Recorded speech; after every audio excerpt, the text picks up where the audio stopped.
Could be us. So back to what I was saying. Could be us.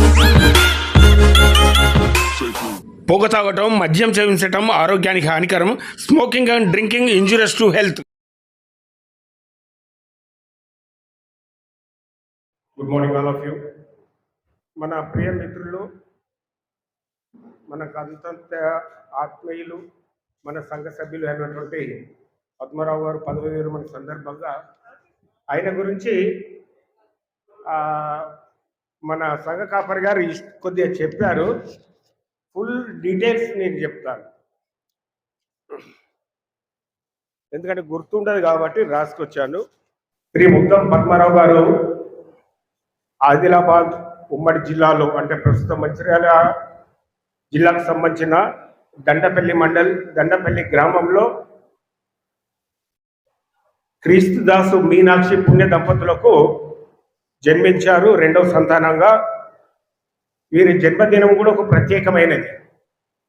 15th August అంటే మనకు స్వతంత్రం వచ్చిన దినము 1963లో జన్మించారు. వీరికి ఒక అన్న క్రీస్తు శేషులు అనంతరావు గారు, ఒక తమ్ముడు యేసుదాస్ గారు ఉన్నారు. వీరి విద్యాభ్యాసము 1వ తరగతి నుంచి 3వ తరగతి వరకు దండపల్లిలో జరిగింది. 4వ తరగతి నుంచి 7వ తరగతి వరకు లక్షపేట్ సిఎస్ఐ మిషన్ స్కూల్లో జరిగింది. 8 నుంచి 10వ తరగతి వరకు వెస్ట్లీ హై స్కూల్ మెదక్. అలాగే ఇంటర్మీడియట్ తారా కాలేజ్ సంగారెడ్డిలో జరిగింది. టీటీసీ మెదక్ గవర్నమెంట్ కాలేజీలో విద్యను అభ్యసించారు. మంచిర్యాల డిగ్రీ కాలేజీలో డిగ్రీ పూర్తి చేశారు.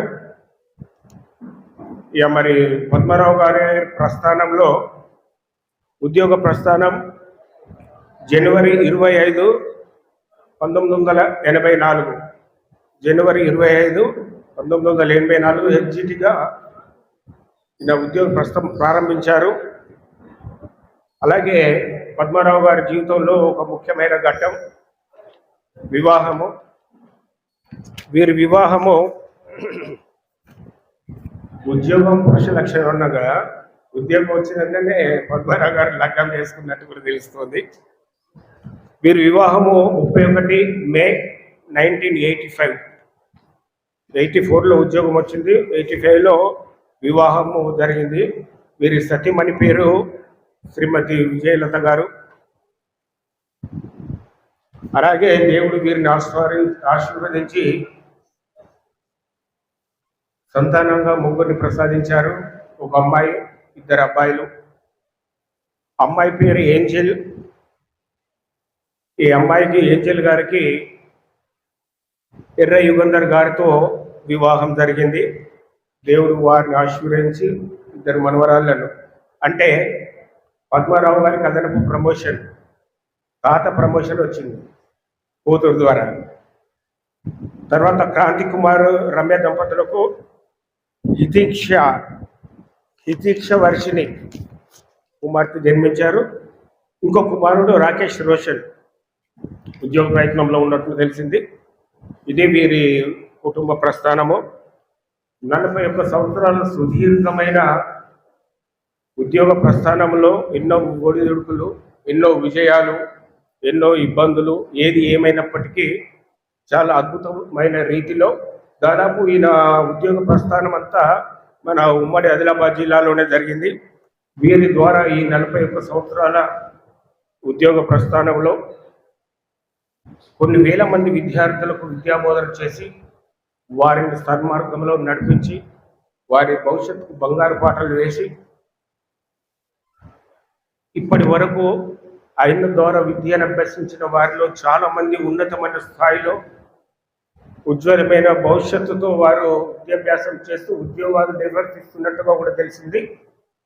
వాస్తవానికి సమయభావం వల్ల ఉన్నతమైన స్థాయిలో విద్యార్థుల నుంచి చెప్పలేకపోతున్నాము. ఏది ఏమైనప్పటికీ ఈ 41 సంవత్సరాల సుదీర్ఘ ప్రస్థానంలో మన సంఘ పరిచర్యలో కానీ సామాజిక కార్యక్రమాలు కానీ నాకు తెలిసి వారు చాలా చేశారు. అంటే బీద బలహీన వర్గాలకి ఏమైనా సహాయం చేయాలి అంటే నేను పోయి వారిని సంప్రదించినప్పుడు మీరు ఏం చేయండి, నా వంతు సహాయం చేయగలుగుతా అని చాలా ఉదారంగా ముందుకొచ్చి సమాజ సేవలు ముందుకున్నారు. వారందరికీ వారికి వారి కుటుంబానికి మనం ప్రత్యేక ధన్యవాదాలు చెప్పుకోవాలి.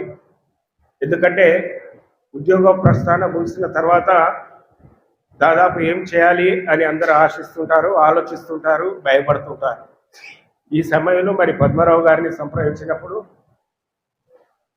నేను ఎప్పటికీ ఉద్యోగానికి మాత్రమే నా రిటైర్మెంట్, నా సామాజిక సేవకు సంఘ సేవకు నాకు రిటైర్మెంట్ లేదు. దేవుడు పిలుపుచ్చేంత వరకు కూడా నేను సమాజ సేవలో సంఘ సేవలో ఉంటానని వారు ప్రస్తావించడం జరిగింది. ఈ సందర్భంగా నా తరఫున, నా కుటుంబం తరఫున, మా సంఘం తరఫున, వచ్చిన మీ అందరి తరఫున వారి శేష జీవితం అద్భుతమైన రీతిలో ఆనందంగా, ఆహ్లాదంగా, అద్భుతమైన రీతిలో సుఖ సంతోషాలతో, ఆయురారోగ్యాలతో, ఆనందంగా మనవరాళ్లతో ముందుకు సాగుతూ మనందరికీ కూడా ఆదర్శప్రాయంగా ఉండాలని కోరుకుంటున్నాను. మనం అంతగా అభినందనలు వారికి తెలియజేయాలని కోరుకుంటూ థ్యాంక్ యూ వెరీ మచ్. ఒకసారి అందరం కరతాళ ధ్వనుల మధ్య ఆయన గ్రీటింగ్ చెప్తాం. Thank you very much. Actually ఇప్పుడు చెప్పడానికి ఏం లేదు, ఎందుకంటే అంకులే మొత్తం చెప్పేశారు. మనం ఇప్పుడు ఏం చెప్పాలన్నా కూడా ఏం లేదు, ఎందుకంటే పుట్టుకొని నుండి రిటైర్మెంట్ వరకు మొత్తం అంకులే చెప్పేసారు. మనం చెప్పడానికి ఏం లేదు ఇప్పుడు. కాకపోతే ఒక 2 విషయాలు నేను చెప్పదలుచుకున్నాను. ఏంటంటే వాళ్ళ స్కూల్లో సార్ పిల్లలకు నేర్పించిన బోధ గురించి తెలుసుకున్నాం. చాలామందిని ప్రయోజకులుగా చేశారని తెలుసుకున్నాం. అలాగే ఇంకొక విషయం ఏంటంటే, ముఖ్యంగా చెప్పాలంటే మన సంఘంలో కమిటీగా చేసినప్పుడు కానీ, ఏదన్నా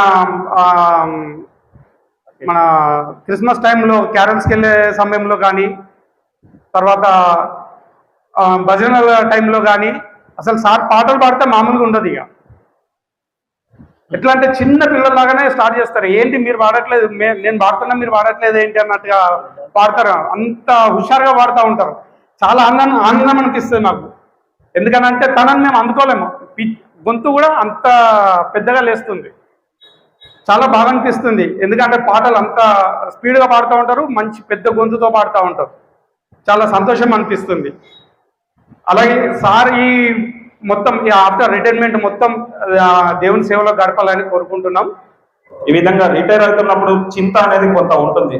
అంటే నా తోటి ఉద్యోగులతో నేను రోజు విధులు నిర్వర్తించలేకపోతున్నా అనే బాధ ఉంటుంది. కానీ నాకైతే ఒక రకంగా చూస్తూ ఉంటే సంతోషం అనిపిస్తూ ఉంటుంది. ఎందుకనంటే మీరు ఇంకా చర్చిలో ఇంకా యాక్టివ్గా కనబడతారని నాకు అనిపిస్తూ ఉన్నది. ఎందుకంటే అనేక పనులు ఉన్నాయి, అనేక పనులలో మీ యొక్క సహకారం అన్నీ ఉండాలని చెప్పేసి, మీ ప్రార్థన సహకారం కూడా ఉండాలని చెప్పేసి నేను ప్యాషన్ కమిటీ పక్షంగా నేను కోరుచున్నాను. మీరు ఈ విధంగానే ఇదే ఫిట్నెస్తో ఇంకా అన్ని రకాలుగా అంతటా కూడా ప్రార్థనలో కావచ్చు, ఆర్థిక విషయంలో కావచ్చు, ఆధ్యాత్మిక విషయంలో కావచ్చు, సంఘ శ్రేయస్సు కోసం కావచ్చు, అన్ని విషయంలో మీరు ముందుండాలని చెప్పేసి నేను సంఘపక్షంగా కోరుకుంటున్నాను. నాకు ఈ అవకాశం ఇచ్చిన అయ్యగారికి నేను ధన్యవాదాలు తెలుస్తున్నాను. Thank you. ఈ యొక్క పదవి విరమణ సెలబ్రేషన్స్ జరుపుకుంటున్నటువంటి అన్న ముద్దం పద్మారావు గారికి, వల్లమ్మ గారికి నేను ప్రత్యేకమైనటువంటి వందనాలు తెలియజేస్తున్నాను. కేవలం పద్మరావు ఉద్యోగానికి మాత్రమే విరమణ పొందినాడు, కానీ సంఘంలో, సమాజంలో పద్మరావులకు ఉన్నటువంటి బాధ్యతలు ఇంకా అలానే ఉన్నాయి.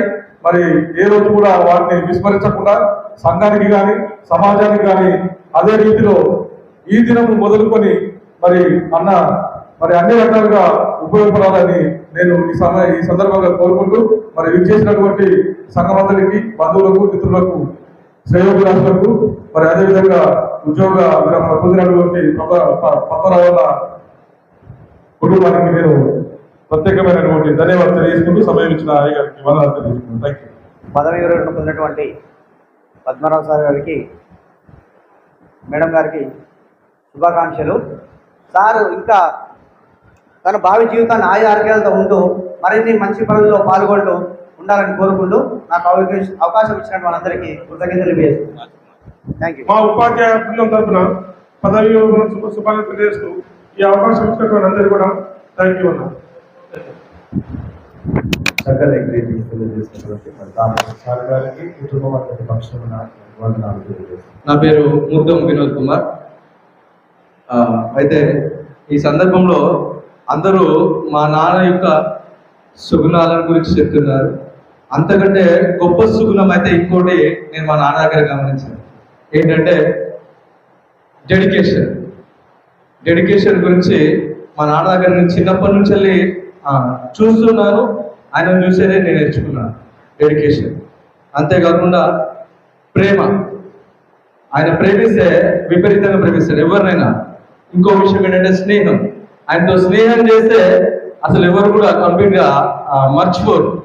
ఖచ్చితంగా ఆయనతో ఉండాలని, ఆయనతోటి ఎక్కువ మాట్లాడాలి. అంతేకాదు నేను ఏ విషయం ఉన్నా నాన్నకి చెప్పేస్తాను, నాన్న నాకు ఈ ప్రాబ్లం ఉంది నువ్వు సాల్వ్ చేస్తావు అంటే ఖచ్చితంగా ఈజీగా సాల్వ్ చేస్తాడు. నాకు మంచి కౌన్సిలర్, ఏ విషయం ఉన్నా నేను నాన్నతోటి పంచుకుంటాను. నాకు మంచి కౌన్సిలర్గా ఉంటాడు. ప్రతి విషయాన్ని కూడా ఇలా చెయ్యి ఇలా చెయ్యకు అని ప్రతి విషయాన్ని చెప్తూనే ఉంటాడు. అయితే అంతేకాదు ఇంకా మా చిన్నమ్మ గురించి నేను మాట్లాడాలి. ఎందుకంటే అసలు వాళ్ళిద్దరూ నాకు ఊహ తెలిసినప్పటి నుంచి వెళ్ళి ఎంత ప్రేమగా ఉంటారో నాకు తెలుసు. ఆ విషయం వాళ్ళిద్దరు నేను గమనిస్తుంటే ఉంటాను ఎప్పటికీ. వాళ్ళ మాట అంటే తీయదు, ఇద్దరు ఒకే మాట మీద ఒకే లైన్ మీద ఉంటూ ఉంటారు ఇద్దరు కూడా. అయితే వాళ్ళ ప్రేమ గురించి వాళ్ళ కుటుంబాన్ని గురించి ఈరోజు మనం మాట్లాడుకుంటున్నామంటే దానికి ఉద్దేశం పదవి విరమణ అంటున్నారు. పదవి విరమణ అనేటువంటి జస్ట్ సార్ ఇంత ముందు చెప్పాడు ఉద్యోగానికి మాత్రమే, మనసుకు కాదని. అది ఖచ్చితమైనటువంటి మాట. అంతేకాకుండా మంచి కౌన్సిలర్ అని చెప్పారు. మా సంఘంలో ఉన్నటువంటి ఎన్నో కుటుంబాలని మాట చేత గద్దించి, అంతేకాదు సేవాపరంగా చూసుకున్నట్టయితే ఆర్థిక సహాయం చేసి కుటుంబాలను కూడా నిలబెట్టినటువంటి ఘనత మా నాన్నకు దక్కుతుంది. అది నేను ఖచ్చితంగా చెప్పగలుగుతాను. ఎందుకంటే ప్రతి విషయాన్ని నేను అనుసరిస్తుంటాను, మా నాన్న దగ్గర నుంచి నేను నేర్చుకుంటాను. వారు ఏ విషయాన్ని అయితే నొక్కి చెప్తుంటారో ఖచ్చితంగా అది నేర్చుకుంటాను. అయితే కొన్ని కుటుంబాలని నిలబెట్టినటువంటి ఘనత అయితే మా నాన్నకు దక్కుతుంది. మంచి కౌన్సిలర్, డెడికేషన్, మంచి స్పోర్ట్స్ మ్యాన్ కూడా. అన్ని రకాలైనటువంటి వాలీబాల్ ఆడితే ఇక్కడ ఎవరు కూడా ఆయనతో పోటీ పడలేదు. వాలీబాల్ ఆడితే పోటీ పడలేదు. ఆయన విషయాలన్నిటి నాకు క్షుణ్ణంగా తెలుసు. అయితే ప్రతి విషయంలోనూ మాకు మార్గదర్శకంగా ఉంటూ మమ్మల్ని ముందుకు నడిపిస్తున్నటువంటి నాన్న ఈరోజు పదవీ విరమణ పొందడం బాధాకరంగా ఉన్నప్పటికీ సమాజ సేవలో వాడబడతాడు అనేటువంటి ఆలోచన ఆయనకి ఎప్పుడూ ఉన్నది. అందుకే మంచి కౌన్సిలర్గా, మంచి లీడర్గా కూడా ఉంటున్నాడు. సో ఈ విషయాలను నేను ముందుకు తీసుకురావడానికి గల కారణం నేను నా పర్సనల్గా నాన్నతో ఉన్నటువంటి సంబంధాన్ని చెప్పడానికి మాత్రమే. Thank you. 40 సంవత్సరాలు ఒక ఉద్యోగంలో ఉండి 4-5 సంవత్సరాల మొదలుకొని 10-12 సంవత్సరాల పిల్లల వరకు ఉంటారు ఆ స్కూల్లో. నాకు తెలిసి ఇంట్లో ఒక 3 పిల్లల్ని సంపాదించాలంటేనే మస్తు కష్టం. అట్లాంటిది 40 సంవత్సరాలు ఒక 4 నుంచి 10-11 సంవత్సరాల పిల్లలతోటి మరి గడుపుతూ వాళ్ళను మెయింటైన్ చేయాలంటే ఎంత కష్టమో మనం ఊహించాలి. అంత టెన్షన్లో కూడా బీపీ షుగర్ లేకుండా 61 సంవత్సరాల వరకు మరి ఉపాధ్యాయుడిగా పనిచేసిందంటే మనం ఊహించవచ్చు. ఈ భావి జీవితం అంతా ఆయురారోగ్యాలతో సుఖ సంతోషాలతో దేవుని కృపతో మరి పద్మరావు సారు వారి కుటుంబం ఎదగాలని జీవించాలని కోరుకుంటూ సెలవు తీసుకుంటున్నాను. Thank you very much. ముఖ్యంగా ఈ యొక్క ఉద్యోగ విరమణ, పదవి విరమణ నుంచి ఉద్యోగ విరమణ అని కూడా అనొచ్చు. ఈ యొక్క ఉద్యోగ విరమణ గావిస్తున్నటువంటి మరి ఎం పద్మారావు గారికి, మరి వారి సత్యమణి గారికి, విజయలలిత గారికి, మరి మా యొక్క కుటుంబం తరఫున, మా సంఘం తరఫున వారికి పదవి విరమణ శుభాకాంక్షలను తెలియజేసుకుంటున్నాను.